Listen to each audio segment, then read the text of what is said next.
साफ और बर्फीला मौसम था। जैसे चांद हिमालय की चोटी के ऊपर आया, मैं बर्फ़ के छींटे हिल स्टेशन की सड़क पर पड़े हुए देख सकता था।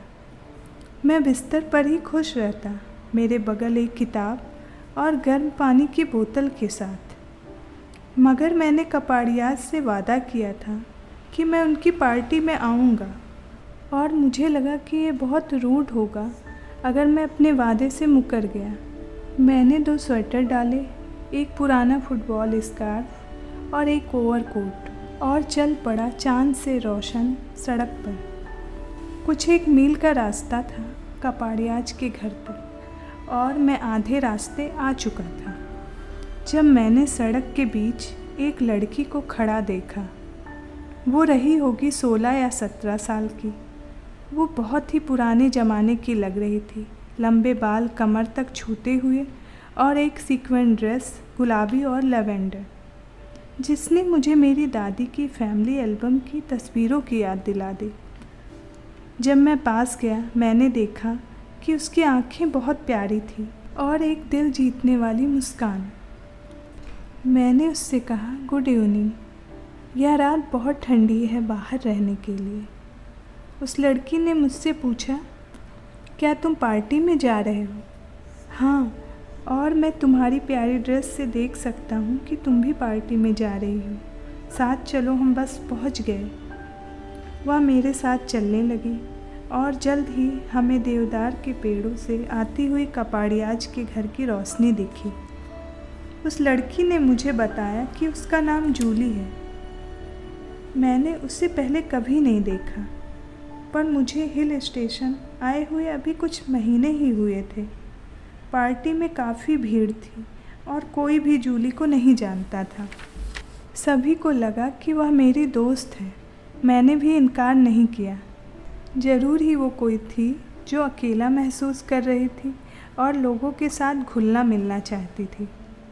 वो पार्टी में बहुत खुश नज़र आ रही थी। मैंने उसे कुछ खाते या पीते नहीं देखा। वो बस एक झुंड से दूसरे झुंड में घुसकर बातें करती, सुनती, हंसती, और जब म्यूजिक चला वह बिना रुके नाचने लगी। अकेले या किसी के साथ फ़र्क नहीं पड़ा, वो म्यूजिक में पूरी तरह से डूब गई थी। लगभग आधी रात हो गई जब मैं जाने के लिए उठा। जैसे मैंने सभी को गुड नाइट कहा और मैरी क्रिसमस विश किया, जूली ने अपना हाथ मेरे हाथ में डाला और कहा वो भी घर जा रही है। जब हम बाहर आ गए, मैंने उससे पूछा, तुम कहाँ रहती हो जूली? वुल्सबर्न में, उसने कहा, ठीक पहाड़ की चोटी पर। मैंने उससे कहा, काफ़ी ठंड है और हालांकि तुम्हारी ड्रेस सुंदर है, लेकिन यह बहुत गर्म नहीं दिखती। लो, तुम मेरा ओवरकोट पहन लो, मैंने काफ़ी स्वेटर पहने हैं। उसने इनकार नहीं किया और मुझे अपना ओवरकोट उसके कंधों पर डालने दिया। फिर हम घर की तरफ चल पड़े, लेकिन मुझे उससे पूरे रास्ते गार्ड नहीं करना था। ठीक उसी जगह जहाँ हम मिले थे, उसने कहा, यहाँ से छोटा रास्ता जाता है, मैं यहीं से चढ़कर पहाड़ी तक चली जाऊँगी। मैंने उससे पूछा, क्या तुम यह रास्ता ठीक से जानती हो? यह रास्ता बहुत पतला दिखता है। ओह, मैं तो इस रास्ते के हर पत्थर को जानती हूँ। मैं इसे हर समय इस्तेमाल करती हूँ, और वैसे भी बहुत चांदनी रात है। ठीक है, फिर मेरा कोट रख लो, मैंने कहा, मैं इसे कल ले लूँगा। वह एक पल के लिए हिचकिचाई, फिर मुस्कुराकर सर हिलाया। वह पहाड़ी के ऊपर चली गई और मैं अकेले घर चला गया। अगले दिन मैं वुल्सबर्न गया। मैंने एक छोटी झील पार की जहाँ से शायद उसके घर का नाम पड़ा था, और एक खुले लोहे के दरवाजे से अंदर घुस गया। मगर घर तो थोड़ा ही बचा था, एक बिना छत की खंडहर और पत्थरों का टीला, एक बिखरी हुई चिमनी और कुछ खंभे जहाँ कभी एक बरामदा रहा होगा। क्या जूली ने मेरे साथ कोई मजाक किया था, या मैंने गलत घर खोजा? मैं पहाड़ी चढ़ता गया मिशन हाउस तक, जहाँ टेलर्स रहते थे, और बूढ़ी मिसेस टेलर से पूछा, वह जूली नाम की किसी लड़की को जानती हैं? नहीं, मेरे ख्याल से नहीं। उन्होंने कहा। वह कहाँ रहती है? उन्होंने मुझसे फिर पूछा। वुल्सबर्न में, जूली ने मुझे बताया था, मगर घर तो खंडहर है, मैंने उन्हें कहा। 40 साल से वुल्सबर्न में कोई नहीं रहा। मैकिनेंस वहाँ रहा करते थे, एक पुराना परिवार जो यहाँ सेटल हुआ था, मगर जब उनकी बच्ची मरी, मिसेस टेलर इतना बोलकर रुक गई और मुझे घूर कर देखा।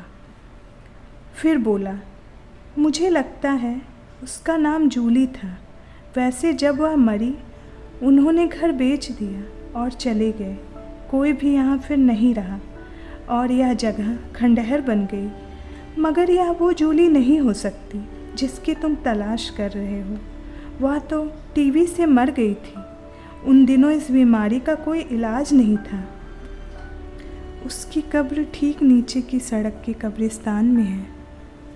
मैंने मिसेस टेलर को शुक्रिया कहा और धीरे धीरे सड़क पर कब्रिस्तान की तरफ चलने लगा, बिना कुछ और जानने की चाहत में आगे बढ़ता गया।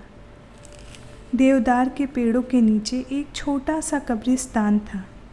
यहाँ साम्राज्य बनाने वाले सैनिक, सौदागर और उनकी बीवी और बच्चों की कब्रें थीं। मुझे जूली की कब्र ढूंढने में ज़्यादा वक्त नहीं लगा। एक साधारण से हेड स्टोन पर उसका नाम लिखा था, जूली मैकिनन, 1923 से 39। हमारे साथ थी एक पल, अगले पल चली गई। बारिश ने कब्रिस्तान के पत्थरों को बहा दिया था, मगर जूली के छोटे से समाधि के पत्थर को छुआ भी नहीं था।